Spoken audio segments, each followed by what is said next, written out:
ca mbere ni ku murongo w'icenda, ku murongo w'icenda. Mbega hari uwahabonye akadusomera uyo murongo w'icenda wonyene?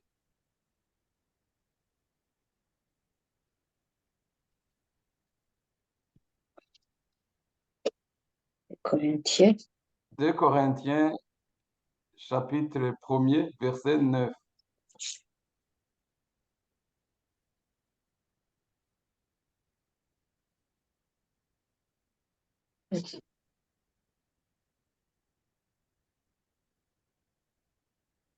Mubanguke uko mwahora, uwahabonye aca asoma. turasoma mu izina rya Yesu.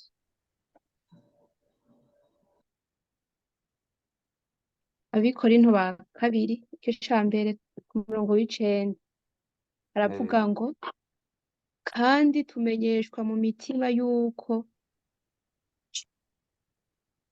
Naho nyene. kandi tumenyeshwa mu mitima yuko duciriwe kw'iteka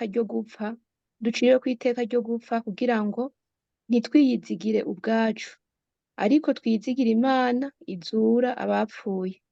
Yesu aguhezagire. Amen. Aha Pawulo yariko yandikira abikorinto abamenyesha urabona yuko ikorinto hari muri Ehope, hanyuma rero abamenyesha bo muri Aziya. Hano biroroshe kubivuga kuri twebwe, urabona ko hariho abari muri Ehope, hari muri Aziya. Pawulo rero yari muri Ehope, yandikiye abantu bo muri Ehope abamenyesha ibyababayeko muri Aziya. Muri ivyo rero aca abandikirira ijambo ngo kugira ngo bitwigishe kutiyizigira. Yesu nashimwe. Amen. Ibi rero kutiyizigira, umuntu wese muri twebwe abeho yavyigishije, bitwigishe kutiyizigira, ariko twizigira Imana izura abapfuye. Amen. None rero reka tuce tuja kw'ijambo nahawe kuba dusangira nanje uno munsi. Hariya dusome amajambo y'Imana duhereye hariya mu gitabo c'Itanguriro, aba ariho dusoma amajambo y'Imana. Itanguriro igice ca gatatu, amajambo muzi mwese. Itanguriro igice ca gatatu,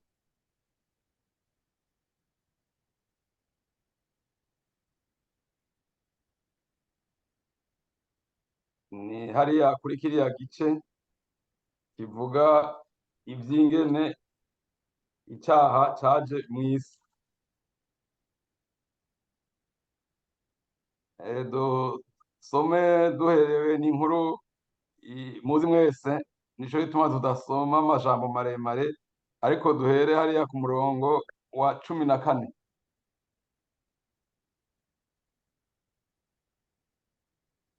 Nsoma no ku murongo wa 17. Uhoraho Imana abarira iyo nzoka ati, ko ukoze ivyo ubaye ikivume mu bitungwa byose no mu bikoko byose byo mw'ishamba.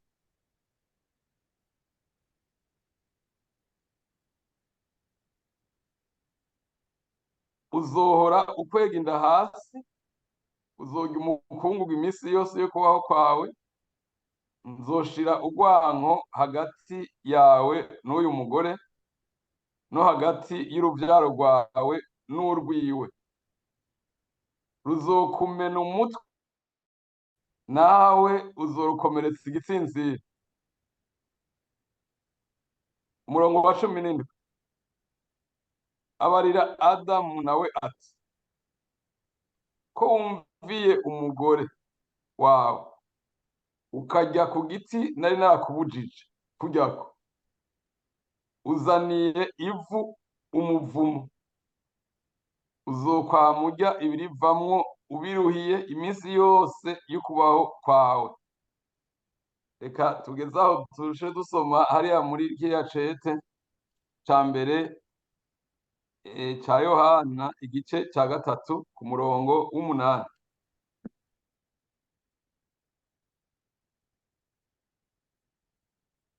Tete ca mbere ca Yohana igice ca gatatu ku murongo w'umunani.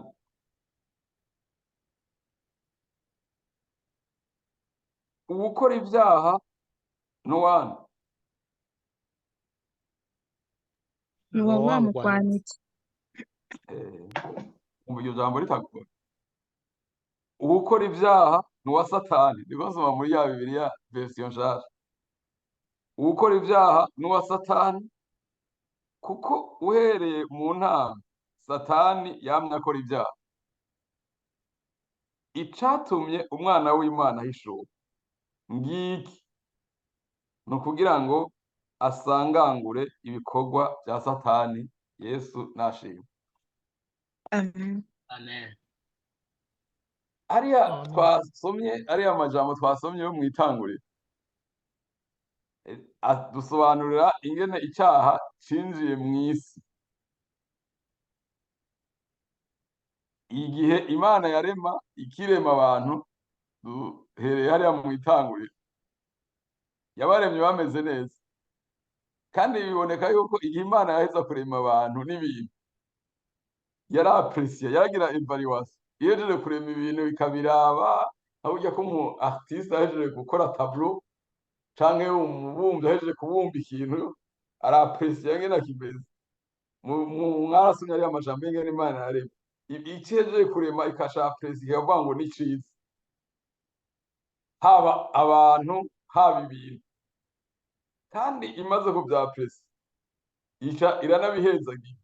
Abantu bobo Bibiliya ivuga ngo yaciye ibahezagira. Reka hariya mw'itanguriro muhabona ko Imana ihejeje kurema abantu yarabahezagiye. Yesu nashimwe. Amen. Ni ukuyibukanya murabizi. Ni kuzingurura hariya mu gice ca mbere itanguriro.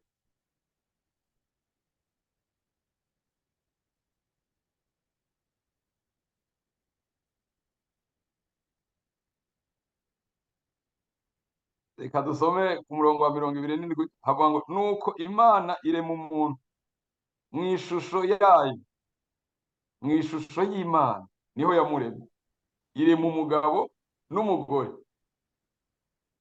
Kandi hari abagabo bahora bifata nko kumenga niho baremye abagore. We mubona umugore yaremwe nande?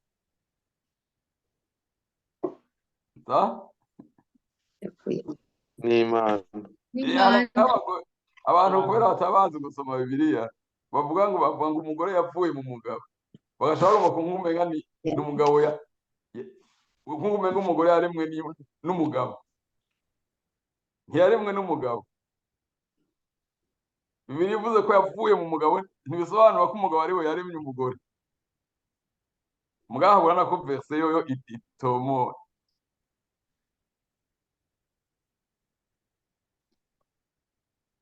Yesu ashimwe. Amen. Sivyo mbonye bya connection bigomba kuza ntabizanye. None rero dusome, turasoma uriya murongo wa 27 uvuga ngo Imana irema umuntu mw'ishusho yayo, mw'ishusho y'Imana niho yamuremye, irema umugabo n'umugore. Maze Imana ica irabahezagiye iti nimuvyare, mugwire, mwuzure isi, muyiganze. Reka dusimbe dusome hariya 31. Nuko Imana yihweza ivyo yaremye byose, kandi byari vyiza cane.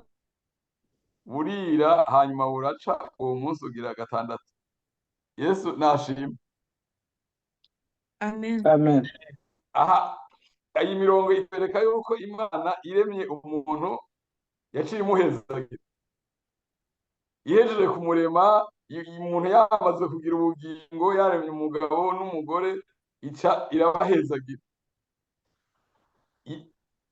Brièvement imwe mu mihezagiro ibabwira ngo mugende muvyare, murondoke, mwuzure isi, mube fécond, soyez fécond. hanyuma rero kandi twabonye ko n'ibindi bintu yaremye yashiriye Eva biraba senteze ya byose ku munsi wa nyuma wo kurema.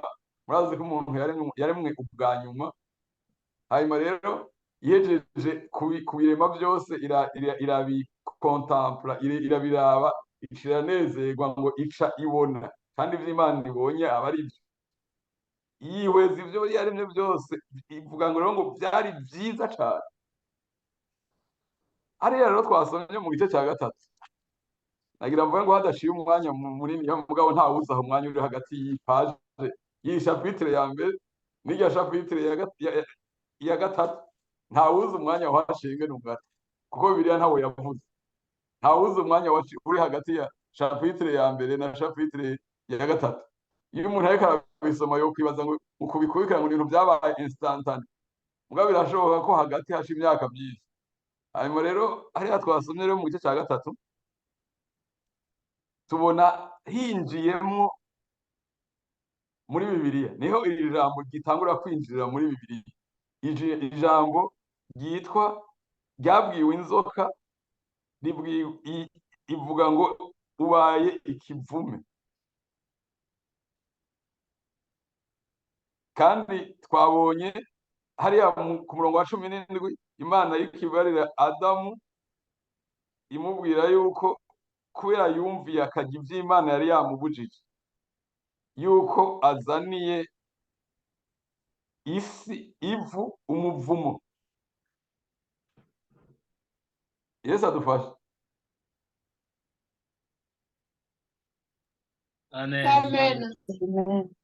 Narumvise idini rimwe umuntu yambwiye ngo yagiye gusengera mu idini imwe, bashobora basigurira, yari umumama, ngo basigurira yuko ngo abagore ngo Imana ngo yarabapfuye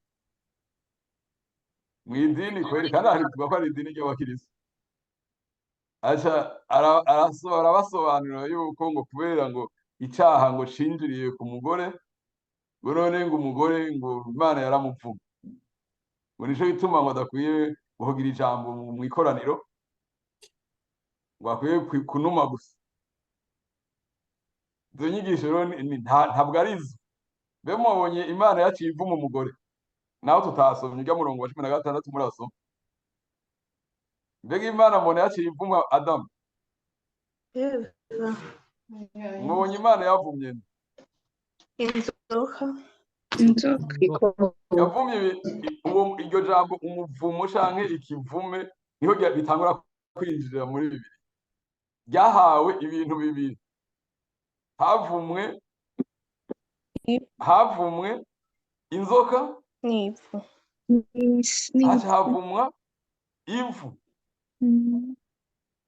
Hanyuma rero inzoka hamwe no kuvumwa ishironka irindi sezerano riri hariya ku murongo wa 15, ivuga ngo nzoshira urwanko hagati yawe n'uyu mugore no hagati y'uruvyaro rwawe n'ugwiwe, ruzokumena umutwe nawe uzorukomereza igitsintsiri. Inzoka ngaho hantu ihakura isezerano ry'uko izomeneka umutwe,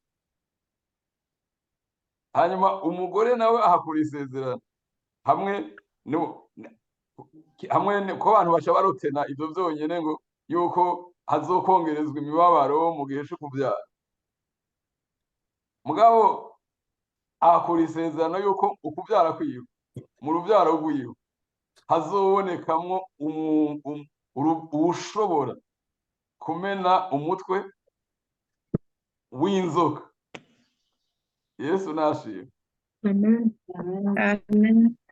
Ngaha rero ni umurongo n'umurongo uhambaye cane muri iyi Bibiliya, kubera utwereka ngena plan y'Imana yo kuducungura, yo gucungura abantu bari mu isi, yatanguriye muri Edeni.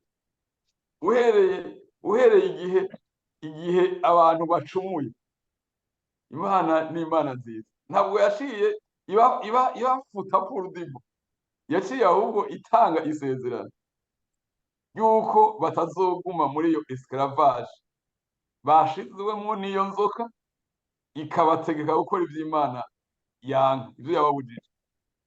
Ntabwo yaretse Shetani, ntabwo yaretse inzoka ngo igumane le pouvoir sur l'homme. Yashizeho igihe c'uko ububasha bw'inzoka buzotakara, hazoboneka ubushobozi buvuye mu ruvyaro rw'umugore bukazomena umutwe w'inzoka. Yesu nashimwe. Amen. Mugabo kubwo ubu bugunge bw'inzoka yahenze Eva na Adamu, byatumwe hinjira mu isi ikintu citwa umuvumo.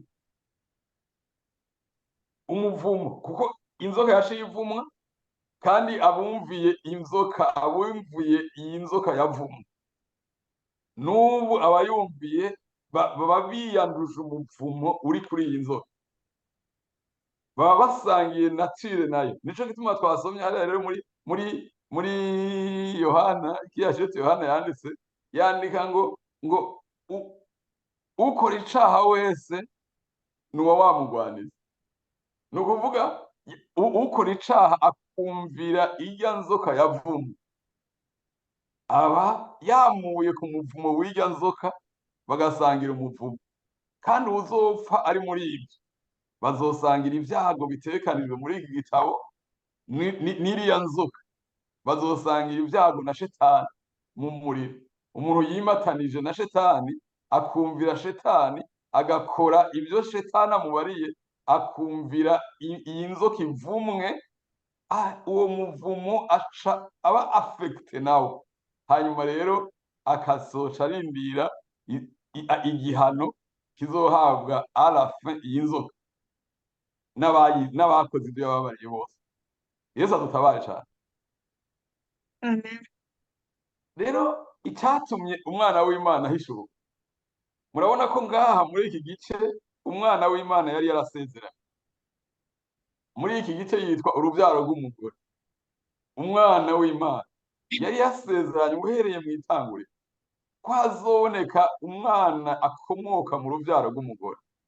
Nama nibaza ko ari naco catumye Yesu muri plan y'Imana mu kuvuka ataronka mw'isi umugabo amwitirirwa yuko ari se wiwe.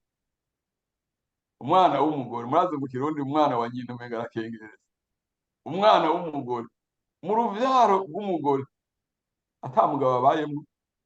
Murumva ko ijambo ry'Imana riri ikiriba riri mu ruvyaro rw'umugore ata mugabo arimo, niho hakomotse uzoronka ubushobozi bwo kumena umutwe w'inzoka. Rero twasomye ngo icatumye ahishuka yari ahari ahishiriwe. Ikindi gihe twarigeze gusoma ijambo ryerekana ngena Yesu yamyeho wewe yivuga ko yari umukozi w'umuhinga itangiriro ry'isi ritaraba. Yari asanzwe ariho, yari yarasezeranye.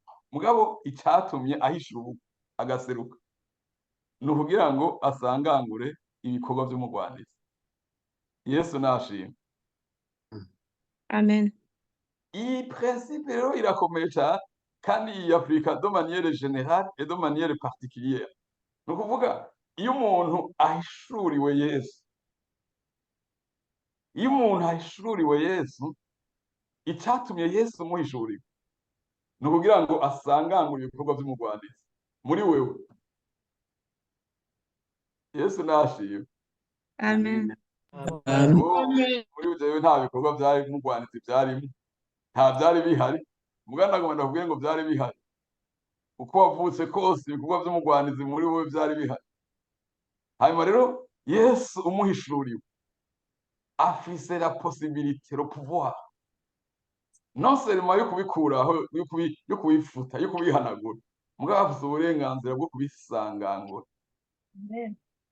Hariya mu isezerano rya kera, hariya muri Geneze havuze ngo azomena umutwe w'inzoka.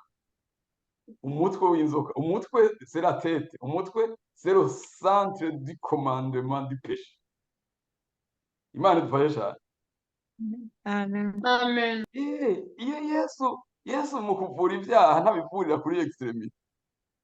Harya abashinwa barafise teori yo kuvura, mwebwe mu Bushinwa murabizi, barafise teori yo kuvura kwabo bagira ivyo bita traitement symptomatique.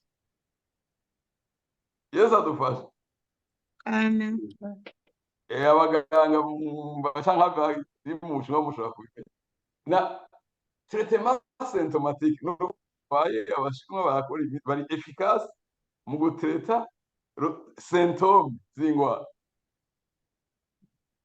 Ubone iyo umuntu agwaye malaria dufate ko ariyo twese tuzi abarundi, iyo umuntu agwaye malaria sinzi ahantu baza bataragwara malaria sinza gusangamwo benshi. Umuntu ataragwara malaria na rimwe izo gusangamwo benshi birashoboka ko baba bari ubwo ntuzo gusanga ari benshi. Aba malaria rero irafise ama symptome ya malaria ni ukumeneka umutwe. Iyo ni imwe mu ma symptome. Bega turi kumwe. Iyo ni imwe mu ma symptome, kumeneka umutwe, kugira fièvre, kujugumira, bon iyo ni kujugumira nayo ni symptome ya fièvre, ainsi de suite. Hakabamwo kugira nausée, kubura appétit. Murabihaza ama symptome yose ya malaria, ndazi ko hari n'abahora bihaga agasabirwa ati ndayizi ni malaria. Ivyo atari vyiza.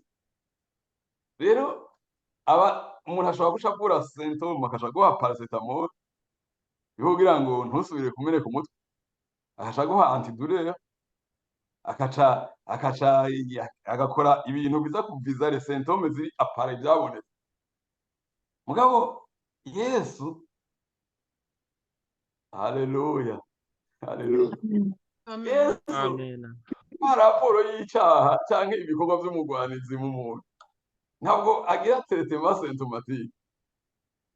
Oya, ububasha bwo kumena umutwe, ronwayo canke la tête canke le centre de commandement y'ivyaha niyo nyene yiyadresako.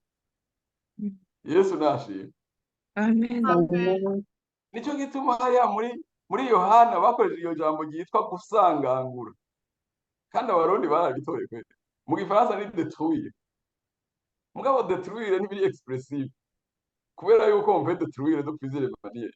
Mu kirundi biri très plus expressif kuko ni gusangangura, ni éradique, ni ukubumva, ni ukurandura, ni guhonya, gusangangura. Rero Yesu iyo umuhishuriwe aca asangangura ibikorwa vy'umugwanizi. Haleluya. Amen. Ubu uca yumva ati ndibutse ivyo yasanganguye kweli. Yateye korasi ati we Yesu uri umugabo, we wasenyuye vya bintu vyose vyari biduhanamiye. Ashobora gusangangura, si ukuvuga icaha si ukugipfufahaza mu muntu, aragisangangura kuko bakuvuye symptôme, la maladie continue à progresser muri wewe. Mugabo wewe ntavura symptôme z'icaha. Symptôme z'icaha ni izi. Symptôme z'icaha ni murana nk'ubu icaha kimwe nk'ubu dufate kw'ijambo twaronse ryo kugurura. Symptôme kwiyizigira. Kwiyizigira ni icaha. Nico caha rero ca mbere. None symptôme y'umuntu yiyizigiye niyi.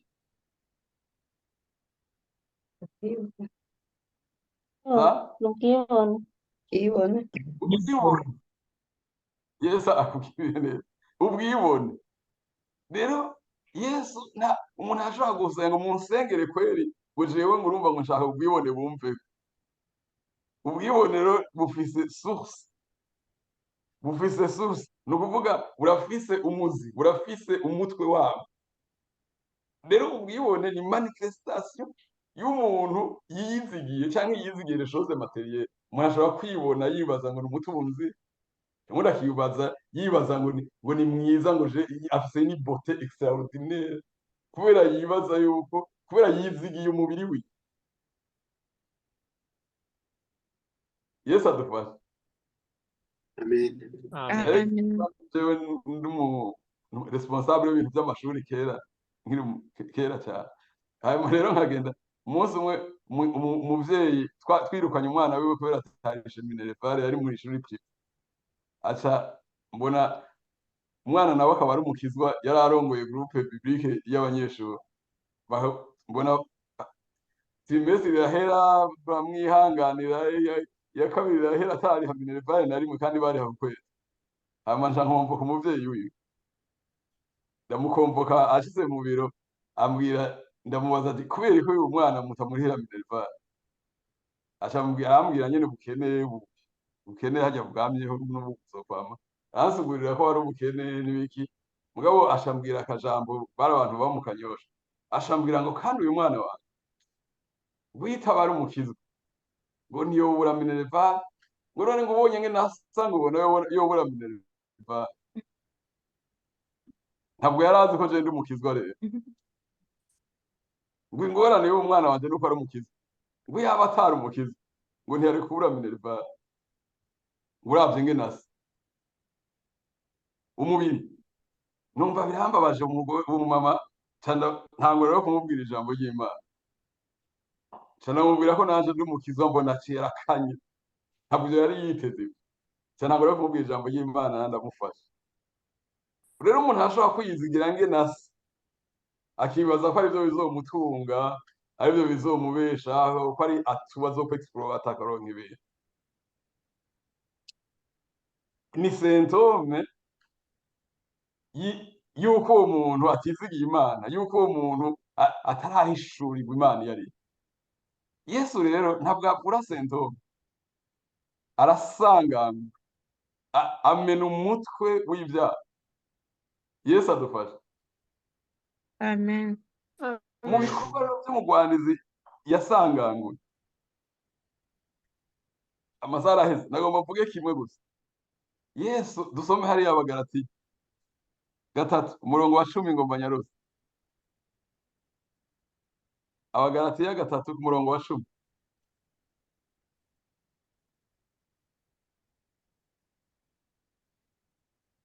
Mbega hari uwahabonye akadusomera akashika ku murongo wa 14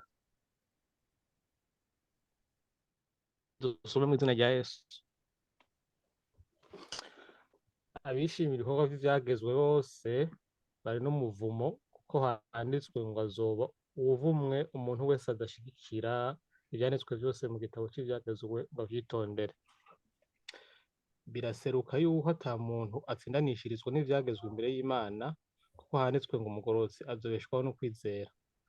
Ariko ivyagezwe ntibiva ku kwizera nyamara uzovyitondera nivyo bizomubeshaho. Kristo yaducunguye umuvumo w'ivyagezwe yacitse ikivume ku bwacu kuko handitswe ngo azoba uwuvumwe umuntu wese amanitswe ku giti kugira ngo umugisha wa Aburahamu ushike ku banyamahanga bawuheshejwe na Yesu Kristo kugira ngo kwizera guturonkeshe impwemu twasezeraniwe. Yesu aguhezagire cyane nashaka mubone mu byo Yesu yasanganguye icyatumye ahishurwa n'ugira asangangura ibikorwa by'umugwane kimwe mu byo Yesu yasanganguye kandi iki kirahambaye kandi kirakomeye gose nuko yasanganguye umuvumo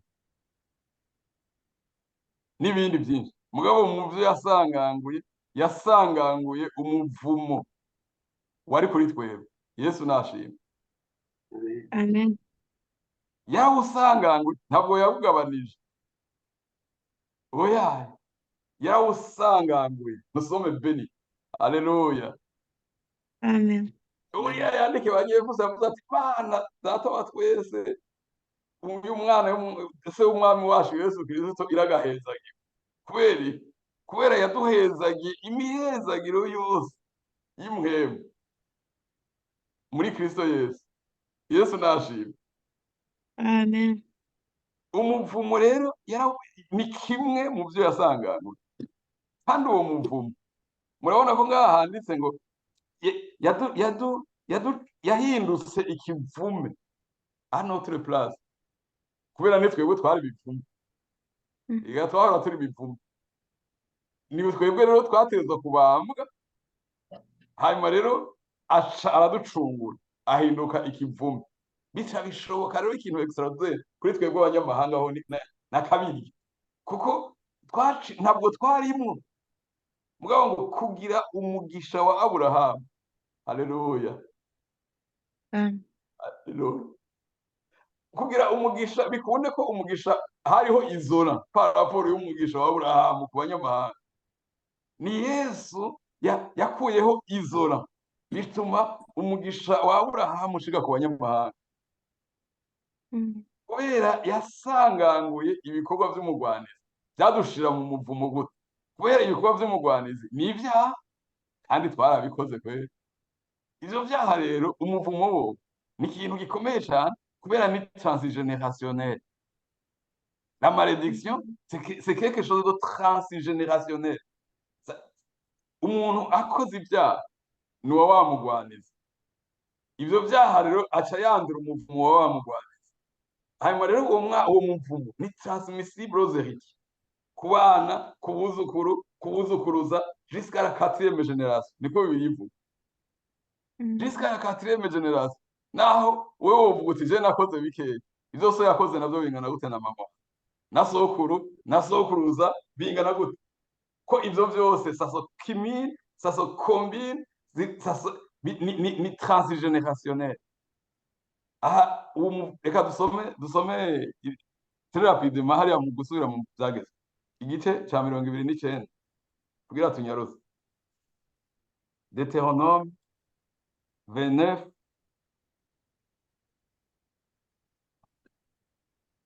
gusubira mu byagezwe 29 dusome amajambo ngo dusome duhere hariya ku murongo wa 14 kunyarutse.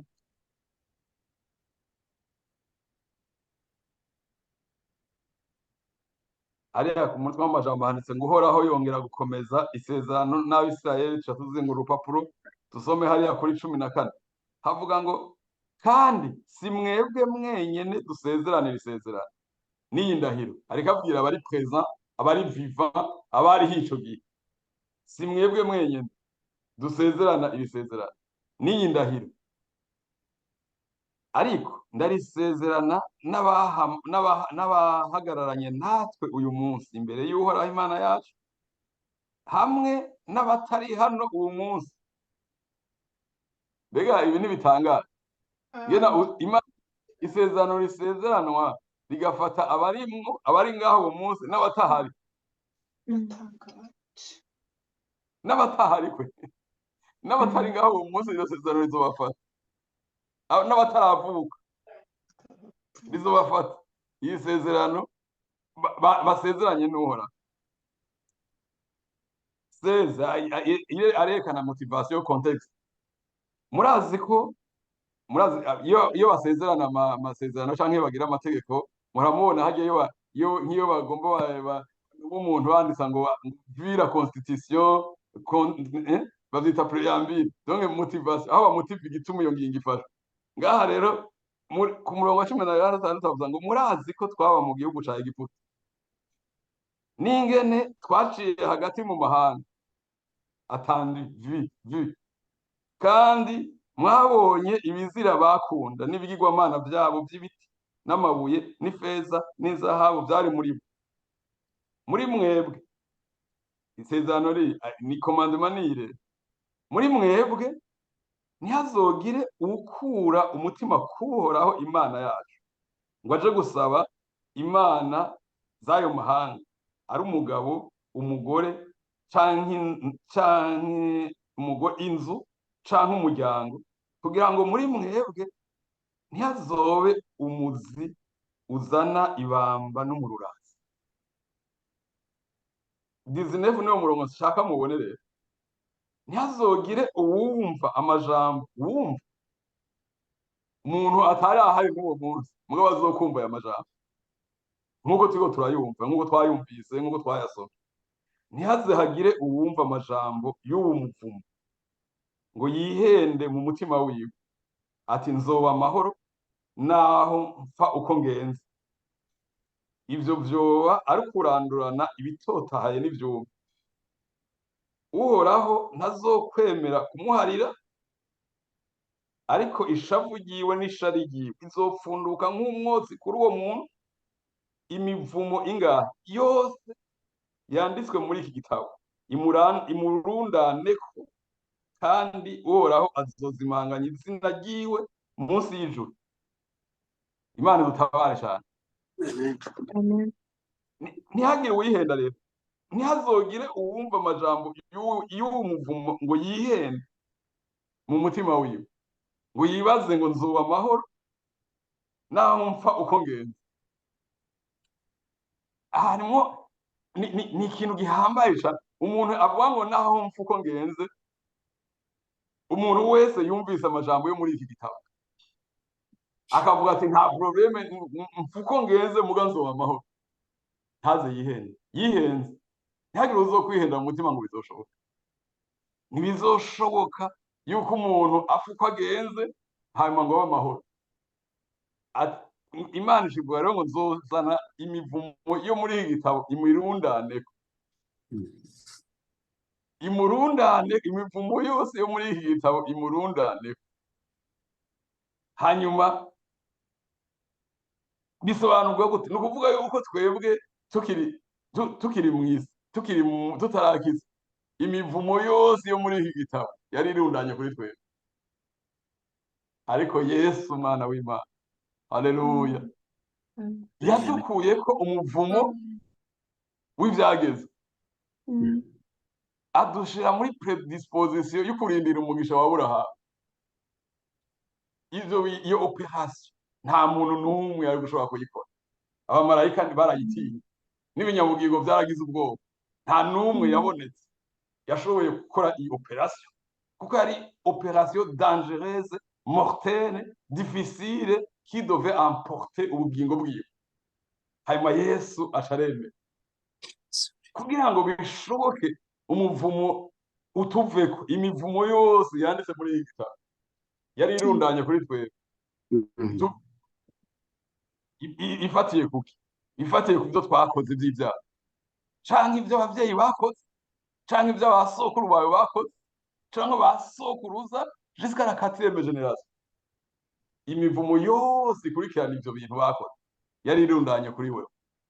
Mugabo Yesu, haleluya, umuntu yizeye operation de sauvetage yabereye igorogota, haleluya, imivumo yose icimupfako. Yesu aca asangangura ibikorwa by'umugwanizi byagushira mu muvumo, ukaca uwidegemvya. N'aya majambo y'Imana mwese abayumvise, Yesu abahezagira. Amen. Tugeze aha naho twari kubandanya. Mugabo nagomba umuntu yafatira ijambo, ntihagire umuntu n'umwe yihe mu mutima ngo yibaze ngo azoba amahoro bien naho apfa uko agenze. Mu bintu twumvise yasezeraniwe umuvumo, kandi muri iyo mivumo yose yavuzwe hari ijambo hajya mu bananje rikomeye rivuga ngo azokugwa ku rutonde. Savudire mu gitabo cy'ubugingo ntaze yihenda.